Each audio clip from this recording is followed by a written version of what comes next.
In today's 26 Minutes Dakar, it's another day where Alatia must push, but will he be able to walk on water back to the top? Even more water for the bikes. Cooler, but how will it affect the standings? And we go on board and inside with all the best action with our Dakar challengers.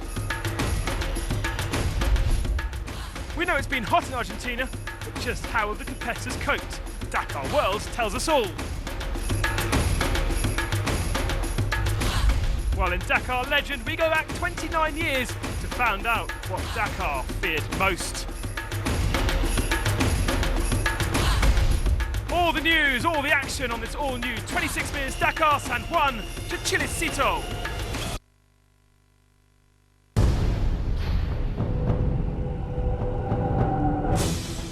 Previously in the bikes, from Mar del Plata, it was the San Rafael to San Juan test that really shook the riders.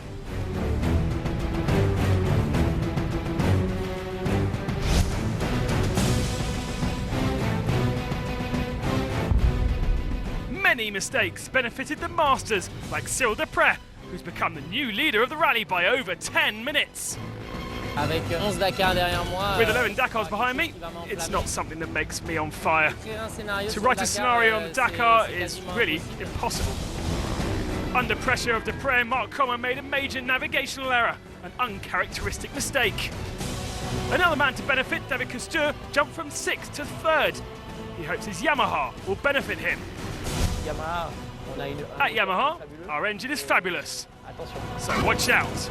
Could David Castor become the 4th new winner?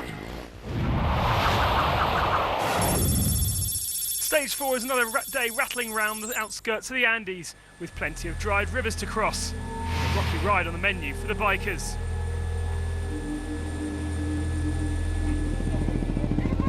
They would be welcomed as heroes at the start of the special. Locals out in force. But with many days still to go, Desprez has to remain focused. Aujourd'hui, contrôle. No, today I'm in control. Contrôle des rivières, controlling the navigation and the rivers. After conquering the lead on the previous special, making the best of his navigational skills, Cyril Desprez was to open the way. Never an easy task, but the Frenchman had the experience and showed a solid performance. He spent the whole day on his own, never being caught by his opponents. And of course, made it first to the line. The best time wouldn't be there for long. He had to settle for 2nd spot.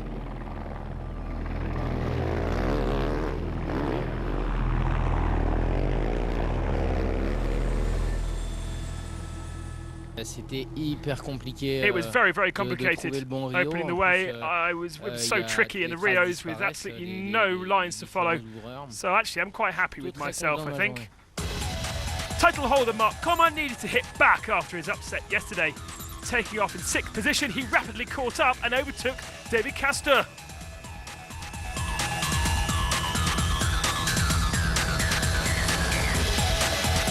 And then it started to rain.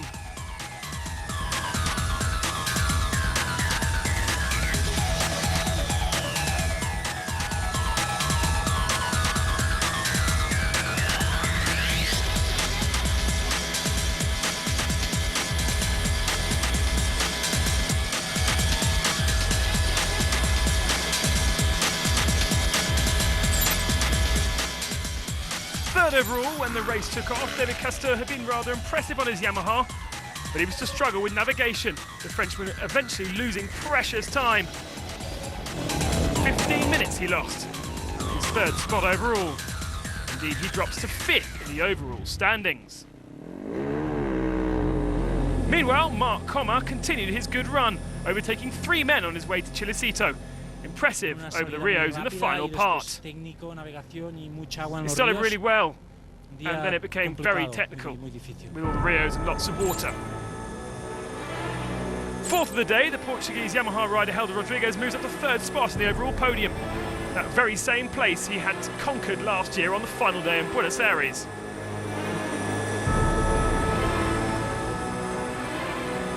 but he too was one to struggle with the navigation.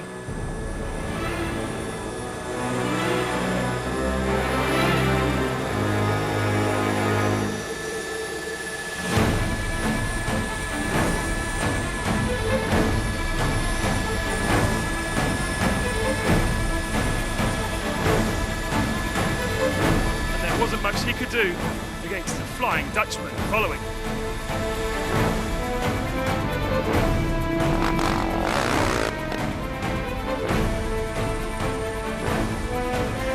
So another fine performance indeed by Frans Verhoeven. Second yesterday, he impressed again on his Sherco, capturing the third fastest time.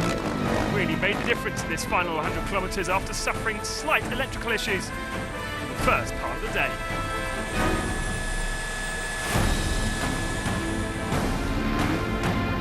Portugal was again well present in the Dakar after Helder Rodrigues. Paulo Concalves finished in 5th. Another good performance on a Husqvarna. However, he did struggle with navigation early on as well, and he has a comfortable 6th spot in the overall standings.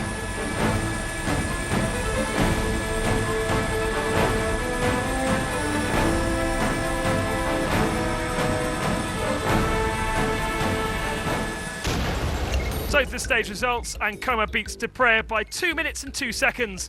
Verhoeven 3rd, Rodrigues 4th, and Concalves finishes in 5th spot. It means in the overall that Deprez now has an 8-minute lead over Coma. Rodrigues holds 3rd, Lopez 4th, and Castor stays in that 5th position, just. Los españoles